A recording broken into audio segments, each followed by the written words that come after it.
Oke, hormon pria sebenarnya kalau kita bicara hormon pria itu ada golongan namanya golongan androgen, ya. Androgen ini ada macam-macam, salah satunya adalah testosteron, ya. Nah, testosteron itu terutama dibentuk oleh yang tadi di depan sudah saya jelaskan, sel Leydig yang tadi di antara tubulus miniferus, misalnya tubulus, nah Leydig di sini.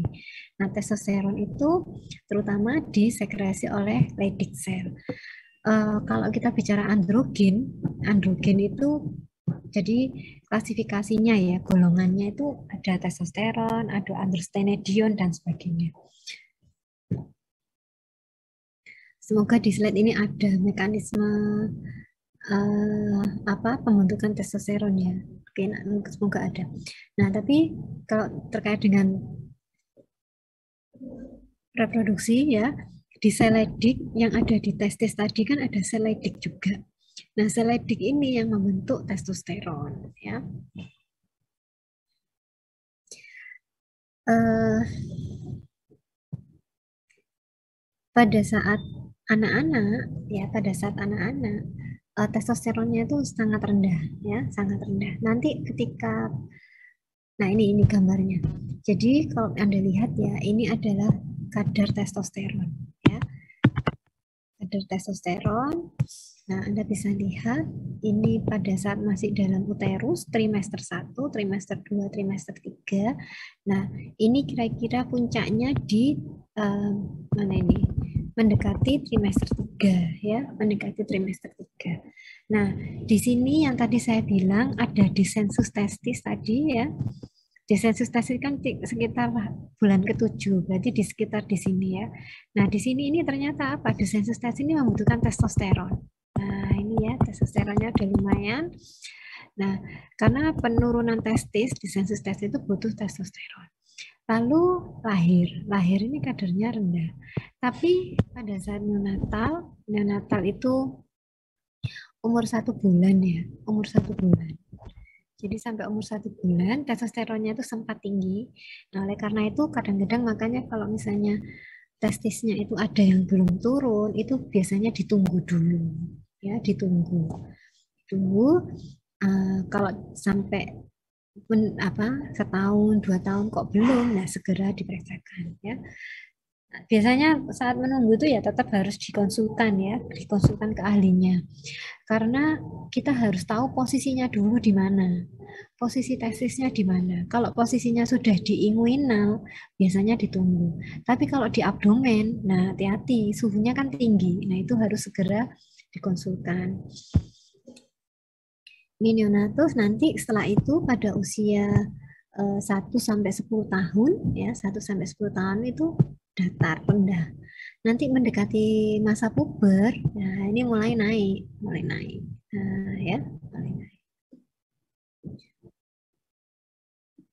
Mulai naik. Nah, Anda juga bisa lihat ini testosteron, yang biru ini adalah sperma produksi. Nah, ya. Sehingga ketika puber, ketika masa masa puber, nah testosteron sperma diproduksi. Nah, ini berarti dia laki-laki ini sudah memasuki masa reproduksi. Makanya salah satu tanda kalau sudah puber apa? Yaitu mimpi, ya. Mimpi basah, bukan kehujanan loh ya. Mimpi basah, kehujanan, mimpi yaitu spermanya sudah dikeluarkan. Ya. Nah, kemudian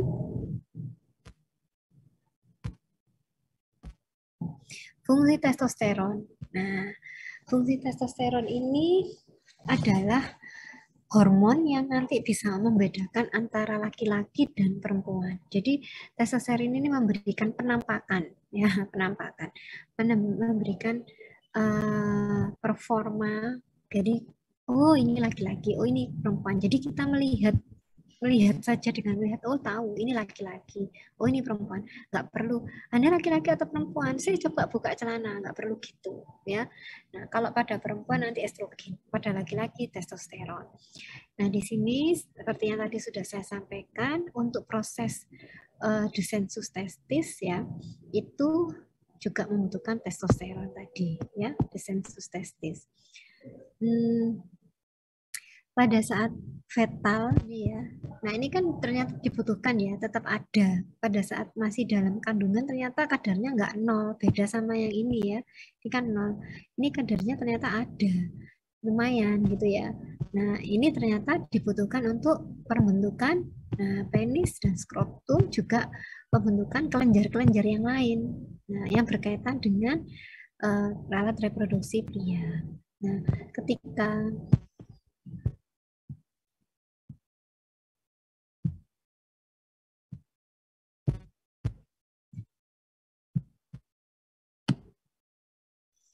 ketika puber, nah, ketika puber ya ini mulailah, selain pembentukan apa tadi, selain ada sperma, pembentukan sperma, juga mulai tumbuh tanda-tanda seks sekunder. Nah, tanda-tanda seks sekunder. Ya, jadi setelah puber, pembentukan alat reproduksi primer, maksudnya pembesaran jadi besar, misalnya penis, skrotum, testis, ya, bahkan sampai 8 kali lipatnya ini ya, 8 kali lipatnya. Dan ada tanda-tanda seks sekunder. Tanda-tanda seks sekunder ini apa saja? Nah, ini tanda-tanda seks sekunder yaitu salah satu, yaitu ini dia tanda seks sekunder ini membedakan antara laki dan perempuan. Misalnya apa? Distribusi dari rambut. Nah, jadi tubuh kita ini kan ada daerah tertentu yang berambut ya, bukan rambut kepala ya, di luar rambut kepala. Misalnya pubis. Nah, rambut pubis ya, ini antara laki-laki dan perempuan beda, polanya beda. Nah, kemudian pada laki-laki ini di daerah perut. Jadi kalau ini perut ya, ini pusar. Nah ya, di sini kayak ada garis. Nah ini linea alfa. Kadang-kadang di sini ada rambut juga. Nah ada rambut. Kalau perempuan kan nggak ada ya. Nah ini di sini. Terus juga di wajah. Nah, perempuan nggak ada, kecuali yang ada sedikit hormon tertentu yang berlebihan ya. Jadi kadang-kadang ada wanita berkumis gitu ya, kumis tipis gitu kan, itu karena hormonal. Tapi normalnya kan nggak ada. Nah pada laki-laki ya jelas ya, kumis, apa ini, jenggot, jenggot ya, bukan jenggot, jenggot. Nah, bahkan ada rambut yang di dada. Ya, kalau perempuan nggak ada jelas ya. Kalau sampai ada ya Melayu KB takut ya. Kemudian selain itu rambut-rambut yang ini ya, rambut-rambut yang ini ya, bukan rambut kepala sekali lagi. Itu di apa ya? Kruwel gitu loh.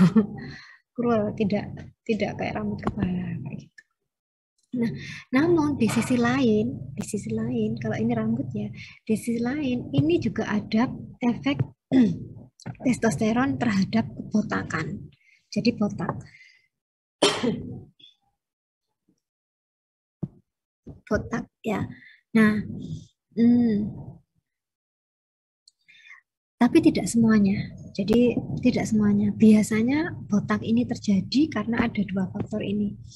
Maaf, maaf. Saya batuk.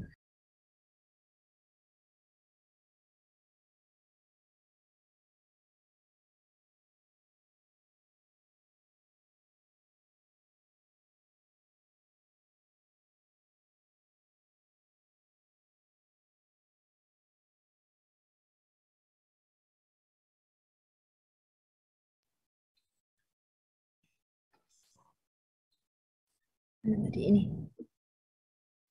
Jadi ada genetik.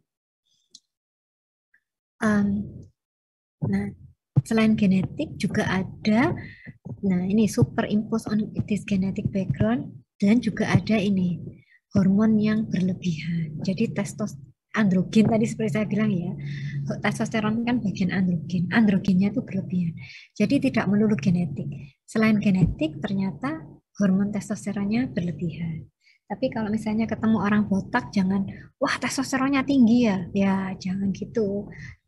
Botak itu tidak melulu karena testosteron, macam-macam ya.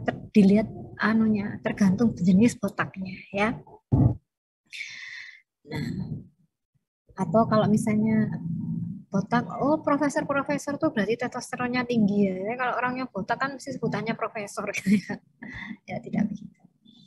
Nah, kemudian selain ini tadi ya rambut-rambut, jadi kalau sebelumnya tidak ada rambut-rambut di daerah sini, nah kemudian juga suara. Jadi ketika masa puber suaranya mulai berubah, mulai pecah ya. Karena di laring itu ada pita suara, ada vital cord namanya ya, pita suara. Di situ jadi hipertrofi dan membesar ya. Lalu kulit laki-laki ini sebenarnya lebih kuat dari wanita. Jadi lebih tebal ya dan lebih kasar. Nah, tapi kelenjar-kelenjarnya ini juga lebih banyak sehingga bau badannya itu juga lebih kuat daripada wanita. Oleh karena itu kalau di agama Islam kan Rasulullah menyarankan untuk pakai parfum ya pada laki-laki karena memang aromanya lebih kuat. Nah ya, kalau wanita enggak ya, pakai parfum tapi secukupnya, enggak boleh sampai dari jarak 1 kilometer sudah bau gitu enggak ya. Paling enggak untuk agar seger gitu aja, jangan sampai. Tapi kalau laki-laki disarankan pakai parfum, sunnah malah ya. Nah, dari jenis kulitnya ini lebih kuat sehingga sebenarnya laki-laki itu nggak perlu ribet kayak wanita ya. Wanita kan skincare-nya macam-macam ya. Nah, laki-laki itu juga kalau tapi sekarang juga sudah mulai bergeser ya. Laki-laki metropolis itu juga butuh skincare ya. Tapi nggak seribet pada pada wanita. Hanya saja memang ada kecenderungan ini jerawatan ya, ada kecenderungan jerawatan. Nah, dan karena tebal ya kulitnya itu tebal, bukan muka tebal ya, kulitnya yang tebal ini makanya ya kalau misalnya kegiatan outdoor itu mereka lebih kuat, gak kulitnya enggak terlalu bermasalah. Tapi coba kalau cewek bingung kabeh sebagai tabir surya SPF 100 mungkin nah itu ya bolak-balik. Nah, kalau laki-laki lebih kuat. Kemudian eh, selain itu karena testosteron,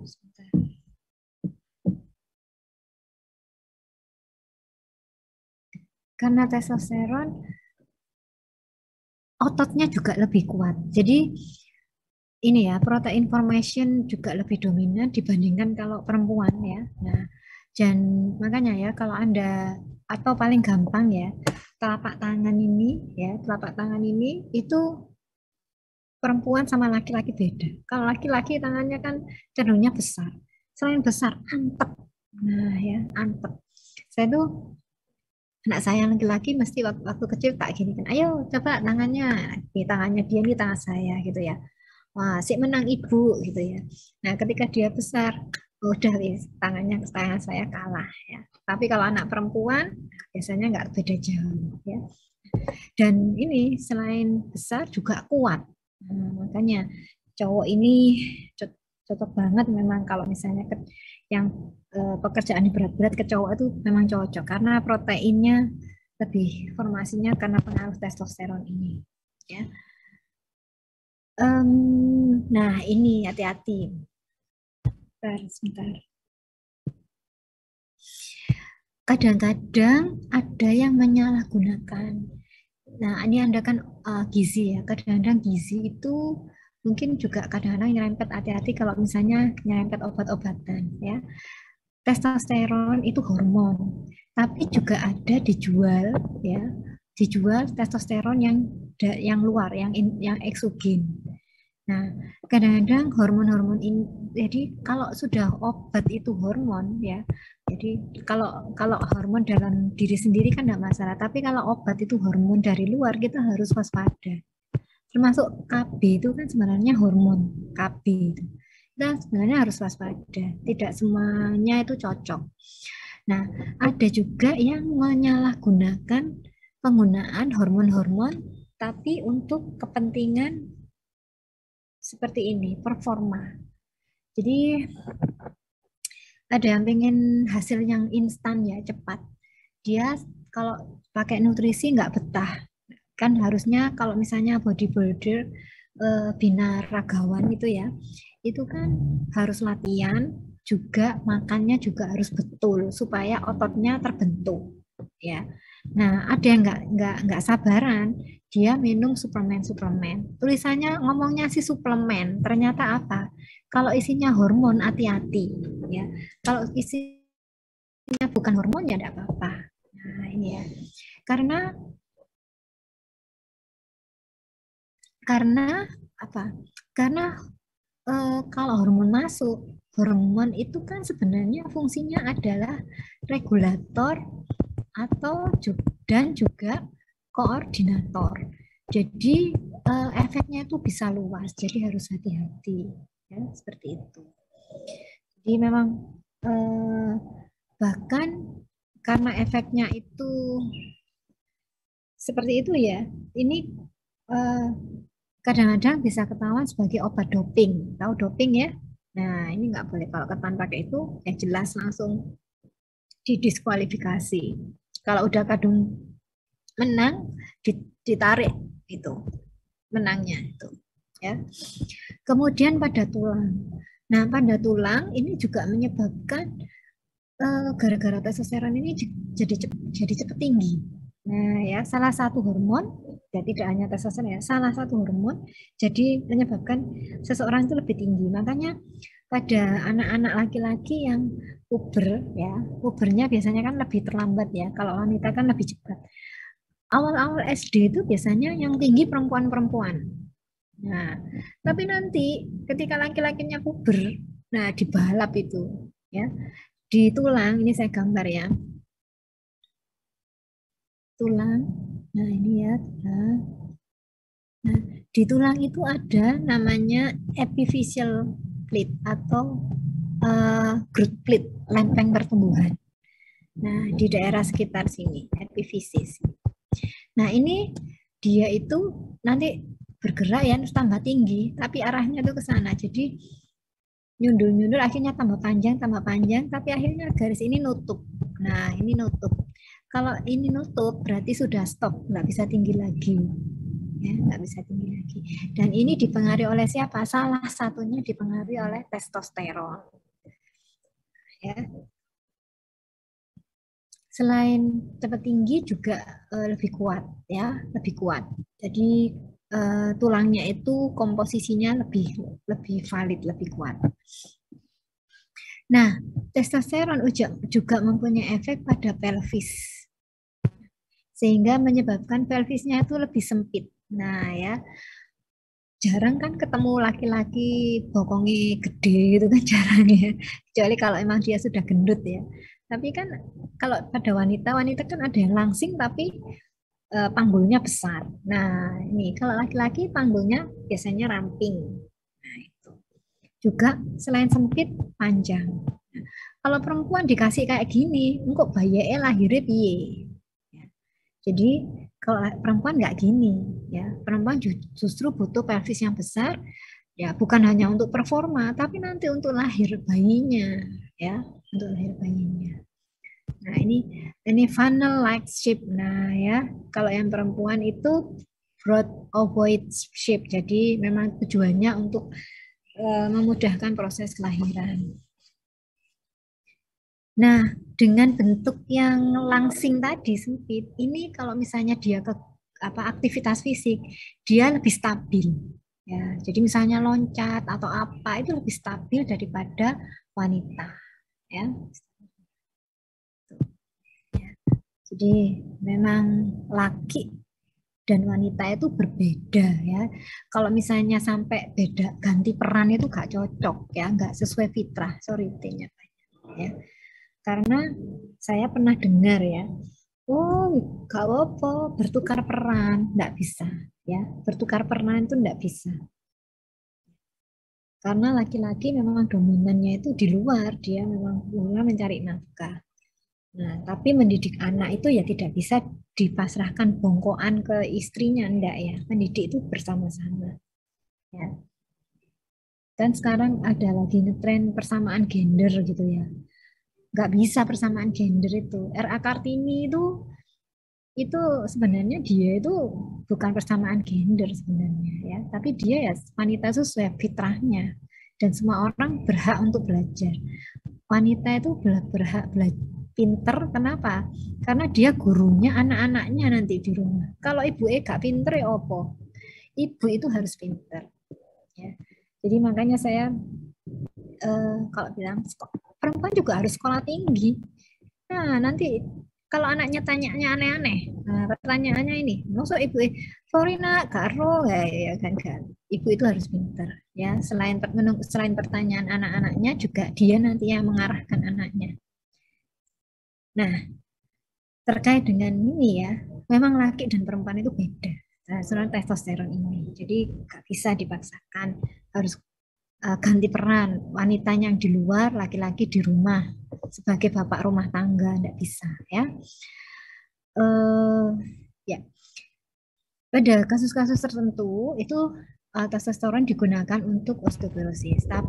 Sekali lagi kalau kita memberikan terapi hormonal itu harus hati-hati, tidak sembarangan, bahkan jarang, ya, jarang sekali. Ya. Ini pada anak-anak ada loh yang penelitian ya, dulu itu penelitian anak-anak dikasih testosteron. Nah, ini luar biasa penelitiannya ini. Misalnya kok sampai orang tuanya menyetujui, itu luar biasa. Tapi akhirnya ya tetap tidak disarankan ya, tidak disarankan. Sebentar, sudah dimatiin. Tidak disarankan ya. Karena kalau misalnya anak-anak dikasih testosteron ya, nanti um, dia itu apa namanya? tinggi, tinggi duluan. Tinggi. Jadi ketika teman-temannya belum tinggi, dia sudah tinggi duluan. Nah, tapi tadi ingat ya, saya gambar tulang tadi, kalau itunya sudah nutup, ya tingginya mau berhenti. Nah, bahkan kalau misalnya dikasih testosteron, nanti dia tinggi, tapi nanti cepat nutup. Tinggi, tapi cepat nutup. Nah, artinya apa? Ketika teman-temannya nanti yang normal itu testosteronnya pas tinggi, nah dia tetap kebal. Ya. Jadi nggak usah ibaratnya kalau bisa ya Anda sebagai ahli gizi, iya ya caranya ya. Kan tidak hanya untuk tinggi itu sebenarnya tidak hanya hormon testosteron, ada hormon-hormon yang lain, misalnya growth hormon dan sebagainya. Makanan-makanan apa ya yang bisa dirangsang untuk apa?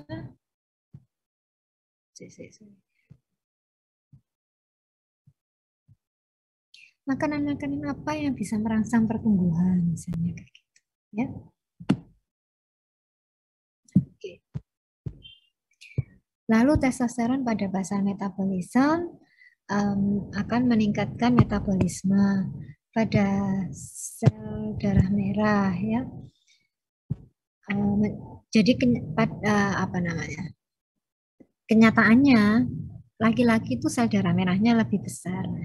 Nah, pada penelitian injeksi testosteron pada individu yang dikastrasi ini ternyata eritrositnya naik. Jadi mungkin bisa jadi testosteron itu mempengaruhi produksi eritrosit. Tapi bagaimana mekanismenya itu belum jelas. Lalu bagaimana dengan elektrolit dan air, cairan, keseimbangan elektrolit dan cairan. Nah, ini ternyata dapat meningkatkan cairan 5-10%-nya, ya. Kenapa? Karena dia meningkatkan reabsorpsi dari sodium atau natrium. Nah, ingat ya, kalau natrium itu biasanya mengajak air, ya. Nah, ini ntar aja. Bagaimana di laki-laki apakah ada estrogen? Ya ada, tapi sedikit. Nah, ini bisa dibaca sendiri. Lalu ada istilah kapasitasi.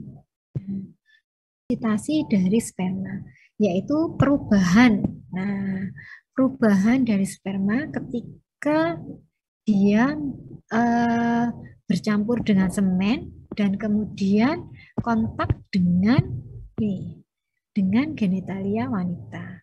Nah, jadi perubahan-perubahan yang terjadi ini disebut kapasitasi. Ya, apa saja perubahannya? Nah, sperma itu biasanya itu lemah. Lemah. Nah, tapi kemudian ketika dia pindah tempat ke genitalia wanita, nah jadi bisa lebih cepat, ya. Kenapa? Karena selain di apa cairan dari wanita genitalia wanita, sebenarnya semen sendiri juga mengandung cairan-cairan yang kemudian membantu sperma untuk bisa lebih aktif, ya, lebih aktif. Termasuk peran dari ion kalsium. Ini proses fertilisasi saya skip dulu ya. Nanti kita ke genitalia. Nah, kalau pada wanita kan ada menopause. Pada laki-laki itu tidak dikenal istilah menopause.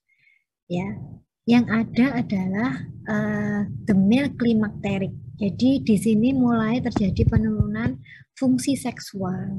Nah, kenapa? Sebentar. Oh, enggak ada di sini. Kenapa? Karena testosteron itu pada semakin tua kadarnya semakin turun. Ya, peaknya itu biasanya usia 40 tahun, peaknya. Ya, terus setelah itu turun pelan-pelan. Nah, tapi tidak sampai nol, ya turun aja. Nah, ini terjadi penurunan fungsi seksual. Tapi penurunan fungsi seksual ini tidak serta-merta karena testosteron. Banyak hormon lain yang berperan. Ya. Nah, buktinya ada yang kakek-kakek barusan menikah. Nah, di IG itu ya, di apa ya, kakek-kakek menikah sama eh, perawan umur belasan gitu ya, 19 apa 20 gitu. Ya, kok ya sih cek anu ya memang tidak ada istilah seperti wanita gitu yang menopause tidak ada. Oh, ini enggak saya bahas ya yang ini. Baik. Dari sebelum sampai ke female reproduction mungkin ada yang mau ditanyakan?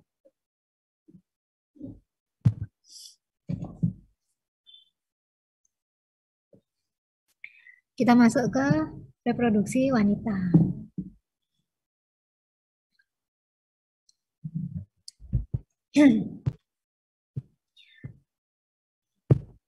Nah, ini anatominya ya, ini tampak samping. Nah, kalau pada wanita itu salurannya beda-beda. Kalau laki-laki kan tadi saluran kencing sama saluran sperma jadi satu ya. Tapi sekali lagi nggak mungkin kecampur, gantian kok. Keluarnya itu gantian. Nah, ya. Kalau yang pada wanita itu sendiri-sendiri. Yang ini ya, ini kan vesika urin. Nah, di sini urin. Nah, di sini urin. Lalu di sini uterus. Nah, ini adalah vagina. Nah, kalau ini anus ya, ini anus. Nah, kalau laki-laki kan cuma dua. Berarti lebih canggih mana? Perempuan apa laki-laki? Kalau lihat, kalau yang cewek, ya canggih perempuan dong. Kan sudah punya spesifik carian sendiri-sendiri. Kalau yang laki-laki, ya canggih laki-laki dong. Meskipun salurannya cuma satu, tapi bisa dua dan canggih, jadi bisa gantian gitu. Efisien gitu ya. Ya. Tuh. Nah ini uh, apa genitalia eksternal ya, genitalia eksternal. Nah ini uterus, ya ini uterus, ya ini tuba falopii. Nah ini tuba falopii. Ini ovarium. Nah ini ovarium yang dibuka. Ini cervix ya. Lalu ini vagina. Ini fimbria. Jadi, nah fimbria itu ini fimbria dan ini ovarium. Itu nggak nempel, nggak nempel. Jadi ada space gini. Padahal ovum itu dibuatnya di sini. Nah, tapi nanti dia masuk ke sini. Nah, jadi ini fimbria itu kayak tangan ini ya. Nah, nanti ovum itu masuk ke sini terus masuk ke tuba ya. Jadi ovum itu nanti kalau dilihat dia kayak apa ya? Kayak lompat. lompat-lompat terus nanti dia jalan ke sini gitu ya. Nah, nggak nempel sehingga fimbria ini ya, fungsi fimbria ini juga penting. Teman saya itu ada yang lama enggak punya anak ya, menikah dan lama enggak punya anak, berapa tahun ya, 7 tahun kalau nggak salah, 7 tahun apa 8 tahun gitu ya, terus tetap ikhtiar. Nah, salah satu diagnosisnya itu katanya fimbrinya itu lemah, sehingga mungkin ya, sehingga ketika ovum itu dilepaskan nggak ditangkap sama dia, akhirnya jatuh. Nah, ya bisa jadi seperti itu ya, wallahu alam. Tapi alhamdulillah dengan terapi, macam-macam terapi yang dia pakai ya, akhirnya sudah punya keturunan akhirnya. Ini adalah dinding uterus yang dipotong. Jadi ini adalah lapisan luar, terus yang ini kelihatan ini lapisan otot ya, namanya myometrium, otot. Terus yang ini, nah ini sampai sini, ini lapisan endometrium. Jadi ini adalah endometrium. Ini lumen, ya lumen, bolongannya, lumen. Nah, nanti kita akan mempelajari endometrium ini. Nah, ini lapisan yang ini, endometrium. Yang perubahan per bulan itu ya di sini, di lapisan endometrium. Nah, nanti yang akan kita pelajari di fungsi reproduksi wanita itu adalah persiapan konsepsi. Konsepsi itu nanti setelah fertilisasi kan ditanam. Nah, ditanam di uterus itu konsepsi dan kehamilan. Jadi sebenarnya kalau wanita itu sudah puber, sudah balik, sebenarnya dia itu setiap bulannya itu sudah disiapkan untuk hamil sebenarnya. Nah, oleh karena itu kita sebagai wanita itu harus paham betul ya, paham betul, hati-hati makanya ya. Terus yang nomor 2 nanti kita belajar tentang kehamilan, dan yang ketiga laktasi ya.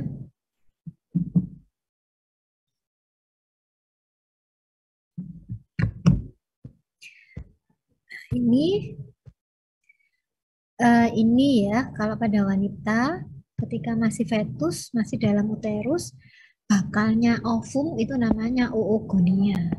Jadi bacanya oogonia, jangan oogonia, bukan ya, oogonia. Nah, ini jumlahnya sekitar banyak sekali. Lahir tinggal 2 juta. Lalu ketika puber ternyata berkurang lagi, tinggal 300.000. Tapi yang benar-benar berkembang ya, berkembang menjadi ovum itu ternyata sekitar 400 saja. Nah, kalau misalnya hitungan matematis ya, hitungan matematika, 1 tahun itu kan 12 ya, anggap aja 10 ya. Berarti ini habis dalam waktu berapa? 40 tahun, ya kan? Sehingga kalau misalnya mensnya umur 10 tahun, menopausnya 50 tahun. Itu kalau hitungan matematikanya. Tapi tidak semudah itu. Ada faktor-faktor lain yang terlibat. Mulai dari psikis, nutrisi, dan kesehatan secara umum. Ya. Ini adalah event of puberty. Nah ya, Anda bisa lihat pada laki-laki. Nah, ternyata sudah mulai keluar bulu-bulu. Nah, ini ya. Nih. Terus kemudian baru keluar sperma itu kurang lebih, jadi keluar bulu-bulu dulu, terus kemudian tingginya cepat dulu, nah baru mungkin mimpi basahnya yang di sini ya, di sini. Yang di sini belum mimpi basah ya. Terus kalau pada wanita, nah ini ya payudaranya. Nah, jadi mulai muncul payudaranya, belum kelihatan jelas tapi mulai gitu ya. Lalu ada mulai pubic hair, terus baru menarche. Nah, menarche adalah menstruasi yang pertama. Jadi kalau misalnya diperhatikan sudah mulai payudaranya sudah mulai kelihatan dikit, terus mulai ada bulu-bulu halus di daerah pubis. Nah, jarak sebentar kemudian dia mens yang pertama. Nah, dari mens yang pertama ini beda ya sama yang laki-laki. Kalau laki-laki kan pertumbuhan dulu baru ini. Nah, kalau ini menar dulu baru growth spurt, pertumbuhannya yang cepat tadi. Ya. Jadi sebenarnya pertumbuhan cepat itu ya karena dia memasuki masa puber. Tapi kalau orang awam kan biasanya, oh iyo habis sunat gitu ya. Nah sebenarnya tidak, ya sunatnya pas bayi piye. Ya kan ada sunatnya pas bayi. Sebenarnya enggak ada pengaruhnya. Sunat itu kan sebenarnya kan mengelupasi kulit itu ya. Tapi karena orang Indonesia itu sunatnya kadang-kadang sudah umur kelas 5 gitu ya, kelas 6, nah kan sudah mendekati puber, iya kan? Ya, jadi kelihatannya gara-gara sunat, padahal enggak ya. Padahal ya emang udah waktunya puber. Nah, ini um, jadi kalau pada wanita namanya prosesnya namanya oogenesis ya. Kalau pada pria tadi kan spermatogenesis. Kalau ini namanya oogenesis. Nah, dilihat ini di ovarium, tempatnya di ovarium. Nah, kalau Anda lihat prosesnya kayak gini. Nah, ini ada folikel. Ovumnya itu yang di sini loh. Nah, ini yang kecil-kecil ini yang ovum ya. Nah, nanti yang dikeluarkan itu cuma yang ini aja. Nah, ini. Nah, ini namanya ini diovulasikan, ovulasi. Yang dikeluarkan ini nanti yang masuk ke yang ditangkap sama fimbrie tadi, yang tangan-tangan tadi, terus kemudian masuk ke tuba falopii. Itu ini doang. Yang ini sisanya ini, sisa bungkusnya ini namanya folikel, tetap berada di ovarium. Ya, tetap berada di ovarium.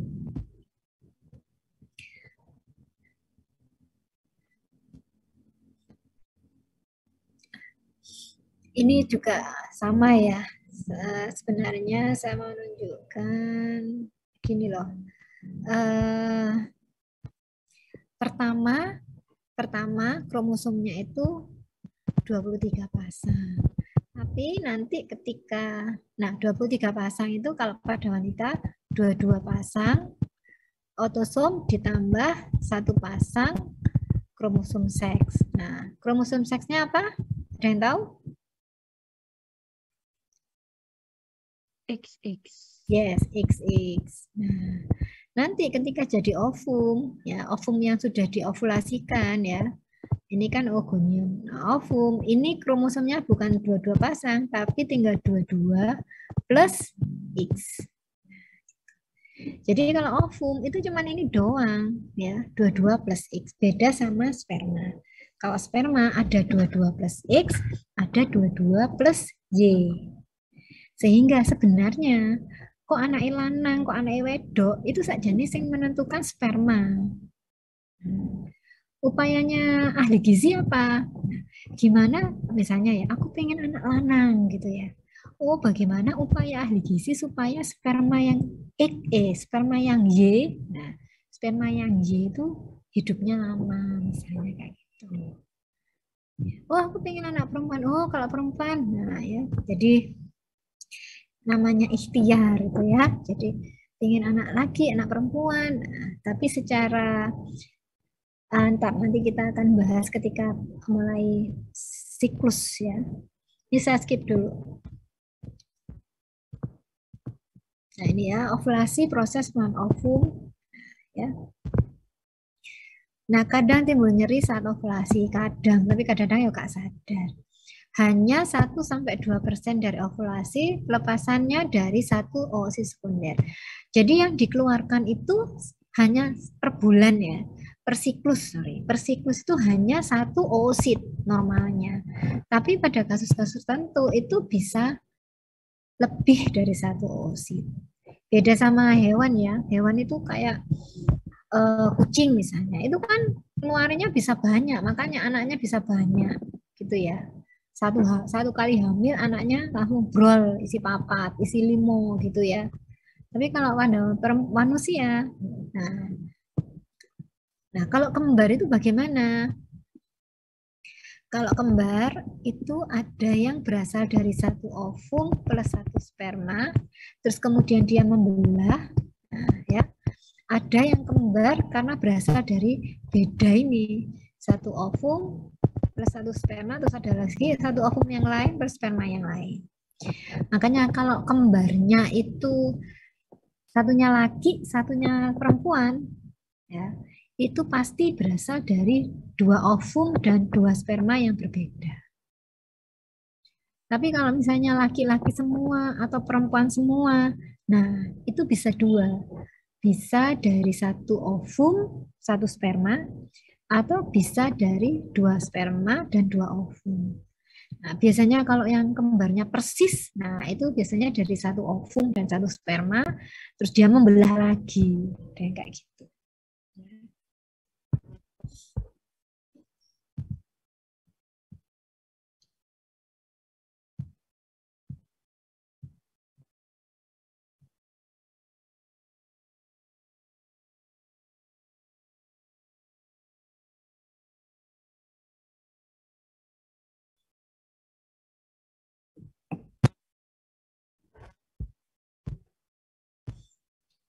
Ini gambar ini tidak ada di slide Anda ya, cuman mau saya,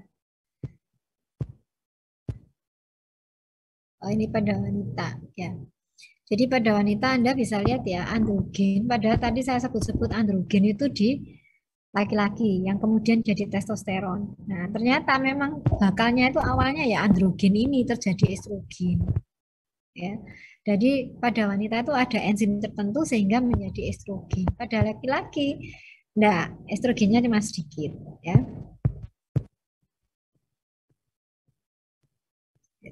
Nah, ini saya mau masuk ke sini. Sebenarnya ringkes ya kalau kita lihat ini. Ini siklus seksual wanita. Kadang-kadang disebut siklus menstruasi pada siklus menstruasi ya wanita ya pastinya. Nah, normal ratanya itu 28 hari. Nah, ini makanya 28 ya, 28 hari. Normalnya rata normal. Maju mundurnya ya tergantung. Ini Anda bisa lihat 28 hari ini dibagi 7 hari 7 hari ya. 0 sampai 7, 7 sampai 14, 21 sampai 28. Ini ada suhu basal, ini ada namanya ya fase menstruasi, fase proliferasi, fase sekresi. Lalu ini apa? Ini adalah endometrium. Endometrium pada uterus. Lalu ini hormon estrogen dan progesteron. Itu aja ya. Lalu ini apa? Ini di ovarium. Ovarium. Nah, ini hormon dari hipofisis anterior. Nah, Anda bisa lihat pada saat mens, semuanya rontok, ya, endometriumnya rontok. Nah, ya, pada saat mens endometriumnya rontok. Jadi yang rontok itu bukan ototnya, tapi endometriumnya rontok. Nah, lihat kadar hormonnya semuanya rendah, ya, kadar hormonnya semuanya rendah. Nanti setelah mens mulai berangsur-angsur estrogennya naik. Nah, estrogen kok naik dari mana ini? Karena estrogen dibuat oleh ini. Nah, dibuat oleh folikel. Nah, folikel estrogennya naik. Nah, ini disebut fase estrogen atau fase proliferasi. Proliferasi karena apa? Endometriumnya mulai dibentuk lagi. Nah, ini ya mulai dibentuk lagi. Tadi kan rontok ya, mulai dibentuk lagi. Nah, lalu estrogen yang tinggi ini akan memberikan positif feedback, umpan balik positif ke hipofisis anterior sehingga apa? Sehingga ini LH-nya naik. Ini namanya LH surge. Lonjakan LH. LH surge. Nah, LH surge ini memicu apa? Memicu ovulasi. Memicu ovulasi.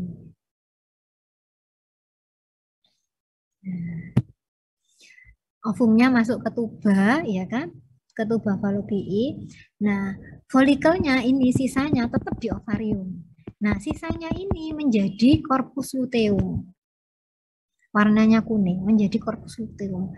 Nah, corpus luteum ini membuat progesteron. Makanya Anda bisa lihat progesteronnya banyak ini. Ya.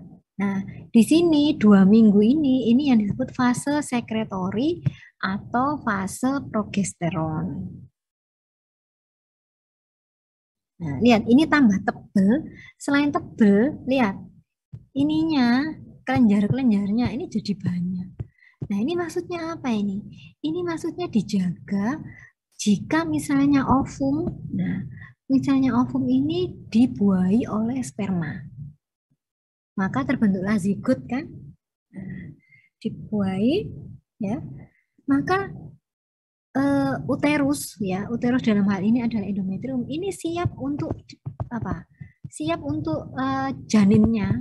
Nah, ya, embrionya itu siap ditanam di sini. Itu tujuannya. Nah, tapi jika ovum ini tidak dibuahi oleh sperma, corpus luteum ini menjadi corpus albikan. Nah, ini warnanya putih saja nih. Ini kuning ya, harusnya putih. Nah, corpus albikan ini menyebabkan apa? Produksi progesteronnya turun. Produksi progesteron turun. Nah, kalau progesteron turun, hormon-hormon yang lain turun, balik lagi ke menstruasi rontok. Kalau misalnya enggak, kalau ovum dibuahi. Tapi kalau ovum dibuahi oleh sperma, berarti kan hamil. Ya kan? Nah, hamil ini dipertahankan. Dipertahankan karena kalau rontok kan ya keguguran. Dipertahankan dengan cara apa? Corpus luteum ini dijaga agar tidak menjadi corpus albikan. Ya.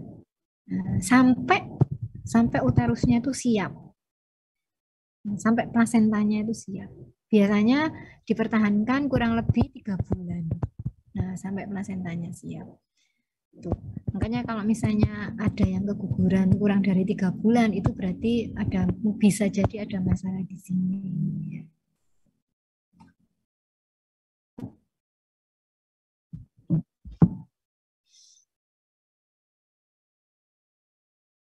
Nah, ini ya.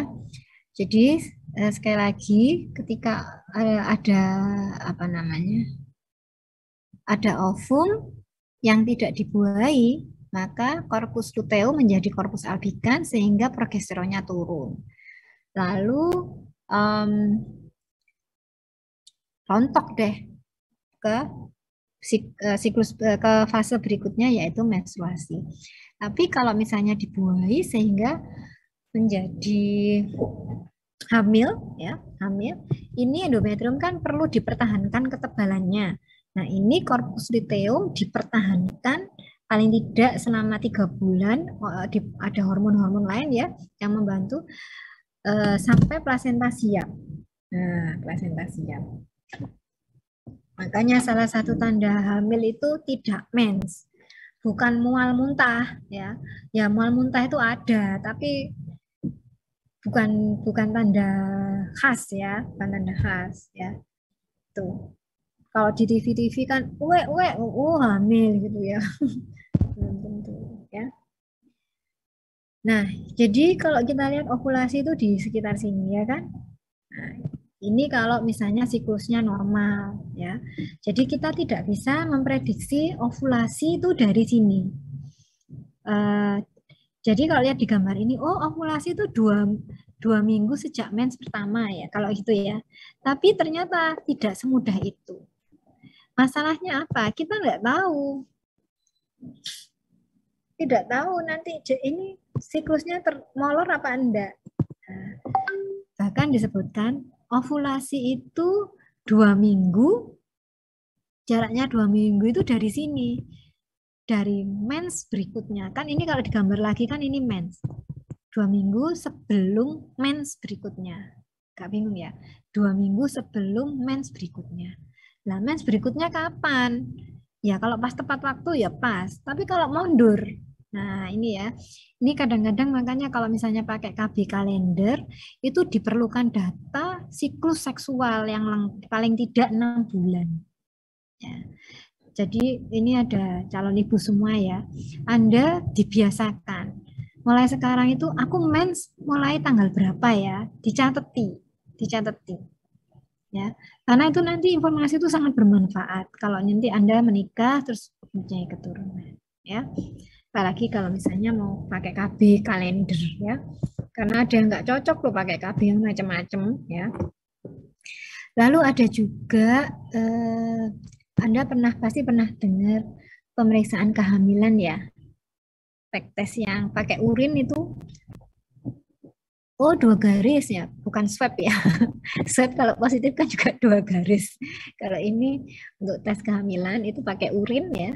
Oh 2 garis ya. Nah, tes itu biasanya pakai hormon HCG.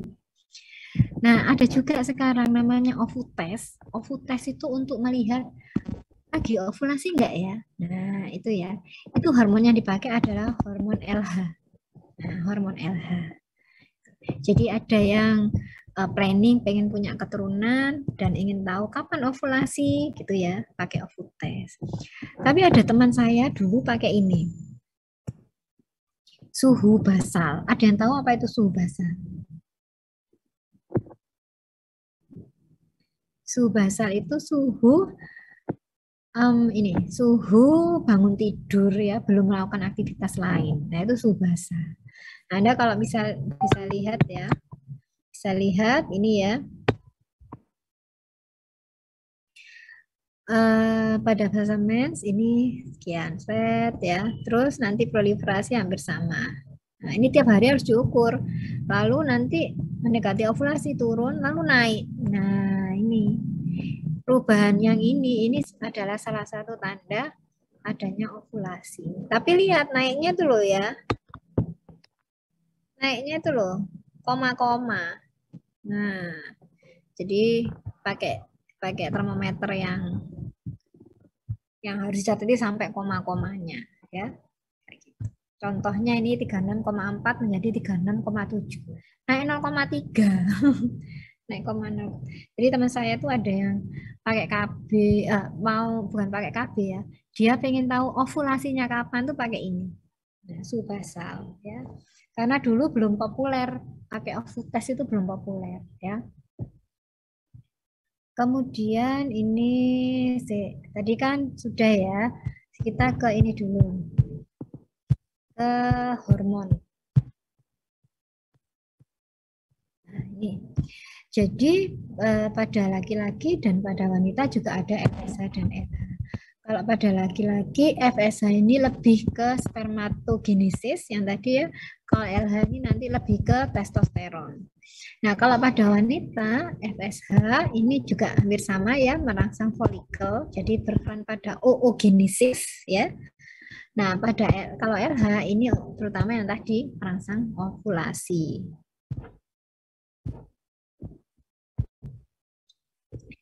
Sekarang peran estrogen.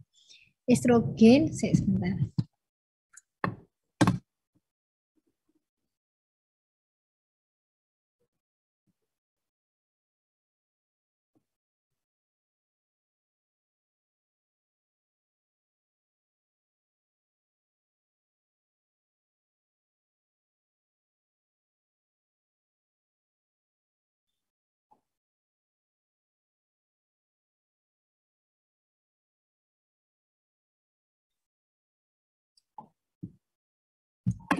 Ini ya, jadi estrogen itu disekresi oleh folikel. Nah, di folikel itu ada namanya TK interna ya, itu yang bagian dalam ya.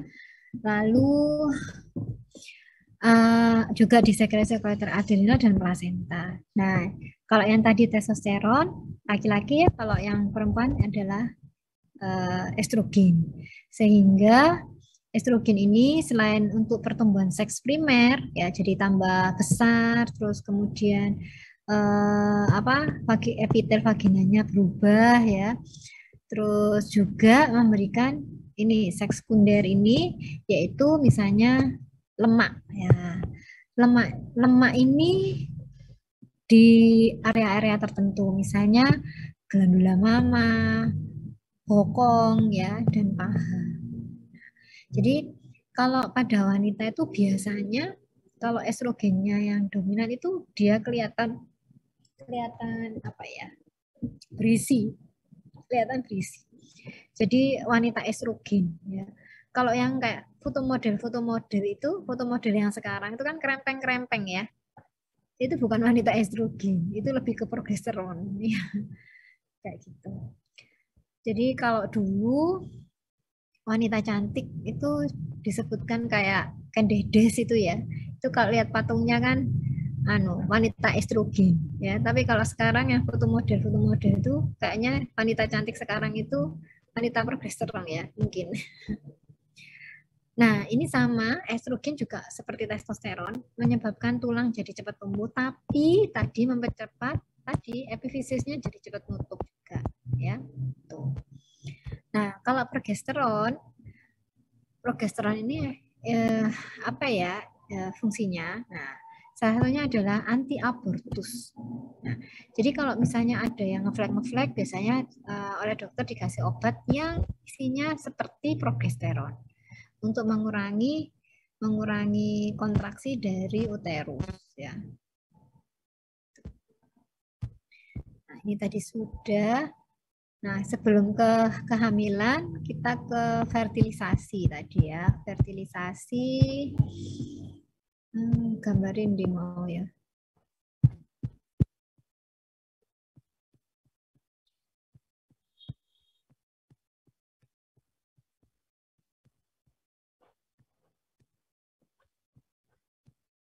Nah, ini.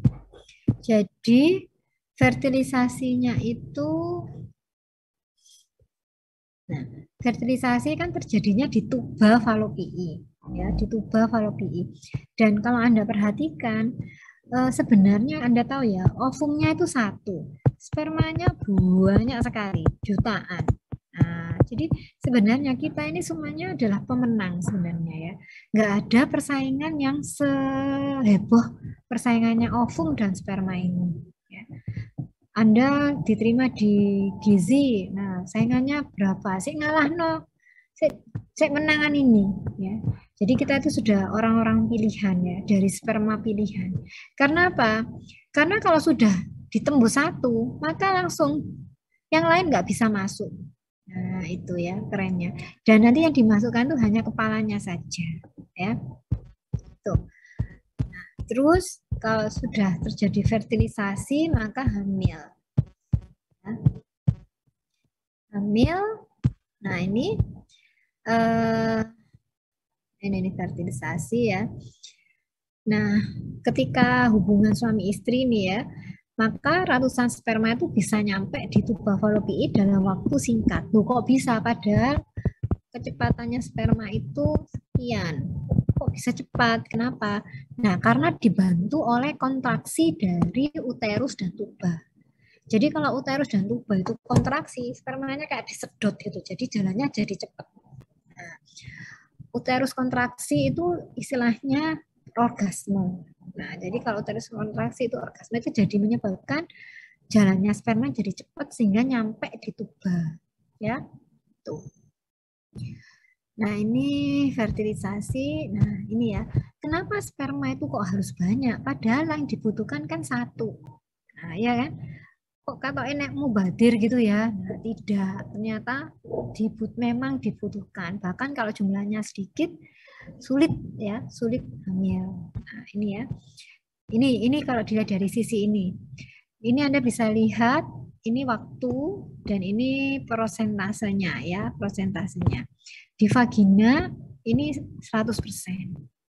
Dalam waktu 1 sampai 3 menit ini nyampe serviks. Ini tinggal 3%. Bayangkan, dari 100% tinggal 3%. Terus di uterus tinggal sekian. Di tuba tinggal sekian. Nah, ini. Jadi memang dibutuhkan banyak. Dan selain itu, banyaknya sperma ini ternyata nanti tadi kan kita bahas ada enzim hyaluronidase. Itu nanti dibutuhkan ketika ini. Nah, untuk grogoti ini, grogoti ovum. Nah, ini ovum ya, digrogoti ini membutuhkan enzim yang banyak. Nah, enzim-enzim ini juga berasal dari sperma-sperma yang lain. Nah, ketika satu sudah berhasil nembus, nah langsung bariernya ini nutup seret. Nah, yang lain nggak bisa masuk. Ya. Ini adalah hormon-hormon pada hamil ya, tidak saya bahas. Terus ini HCG. Nah, HCG yang tadi biasanya saya bilang untuk tes kencing itu hamil apa enggak. Nah, ini ternyata peaknya di minggu berapa? Minggu ke-12. Berarti bulan ketiga ya. Tapi biasanya di awal kita kan kalau kita kan saya waktu hamil itu biasanya nggak nyadar ya kalau kecuali kalau mensnya telat ya itu ya baru nanti nyari nyari tes gitu ya. Tapi kalau ngetesnya sudah telat ya nggak terdetek. Nah tapi kan perutnya wis gede wis kelihatan ya. Eh, Estrogen dan progesteron ini ternyata dibutuhkan juga ya pada saat hamil. Nah ini ya ini ya ini diovulasi ditangkap oleh fimbria lalu terjadi fertilisasi. Nah ini ya kemudian diimplan ditanam di uterus. Mungkin pernah dengar kehamilan di luar kandungan, ya. Kehamilan ektopik, biasanya kehamilan ektopik terganggu. Jadi itu ceritanya setelah dibuahi, harusnya kan dia 5 hari kemudian di sini, pindah sini. Nah ini nggak mau, dia tetap di sini. Nah dituba. Akhirnya kan tambah gede, tambah gede, tambah gede. Nah tubanya kan takutnya pecah, nyeri akhirnya. Nah itu kehamilan ektopik ya. Jadi ya nggak bisa berkembang ya. Nah ini HCG tadi. Nah ini estrogen pada saat hamil meluaskan uterus, membesarkan kelenjar payudara, meluaskan organ genitalia, juga relaksasi. Jadi kalau misalnya pas melahirkan, jadi penting. Fungsi progesteron pada hamil. Nah ini untuk plasenta, ya plasenta. Nah, ya. Nah, ini enggak usah. Nah, kemudian sedikit tentang laktasi, ya. Laktasi ini sebenarnya perannya itu ada beberapa hormon kalau berkaitan dengan pertumbuhan payudara. Tapi ini saya fokuskan untuk ASI ya, saya fokuskan ke ASI. Nah, kalau ASI nanti kita bisa bicara hormon prolaktin. Nah, prolaktin ini bertanggung jawab untuk sekresi air susu. Nah, ini ya, ini gambarnya payudara ya. Ini lemak ini yang benar-benar berfungsi sebagai pabriknya ASI ya. Nah, ini kalau dibesarkan ya, ini kayak kantung-kantung. Nah, ini sel-sel ini menghasilkan ASI terus dibawa ke sini, ke kantongnya. Ini dipengaruhi oleh prolaktin. Dipengaruhi oleh prolaktin. Tapi ASI-ASI di sini keluar. Nah, ini namanya ejeksi keluar. Ini dipengaruhi oleh oksitosin. Kalau ejeksi itu oksitosin, kalau sekresi prolaktin. Prolaktin ini bisa digunakan jadi ketika menyusui itu bisa digunakan sebagai KB. Kenapa? Karena prolaktin itu menghambat hormon GnRH. Menghambat hormon GnRH yang disekresi oleh hipotalamus. Kalau GnRH dihambat, maka LHFSH turun, ya kan? Kalau LH turun, maka estrogen dan progesteron turun, tidak terjadi ovulasi. Nah, itu. Jadi makanya ibu menyusui kok bisa sebagai KB karena ada prolaktin tadi, fungsinya menghambat GnRH. Nah, tapi perlu diperhatikan irama prolaktin itu ternyata yang kayak gambar merah ini. Kalau ibu menyusui naik, ibu nggak menyusui turun, menyusui lagi naik, nggak menyusui lagi turun, naik turun, naik turun. Ini namanya interval atau intermittent. Oleh karena itu, kalau mau KB dengan metode menyusui harus intensif. Nah, harus intensif. Nah, kalau misalnya kerja gimana? Apakah bisa digantikan dengan memerah ASI? Wallahu a'lam. Tapi di beberapa penelitian menyebutkan tetap bisa, katanya begitu, ya. Wallahu a'lam. Ya. Nah, itu ini KB ya. Mungkin itu yang bisa saya sampaikan ya. Jadi ini hampir sama. Mungkin ada yang mau ditanyakan?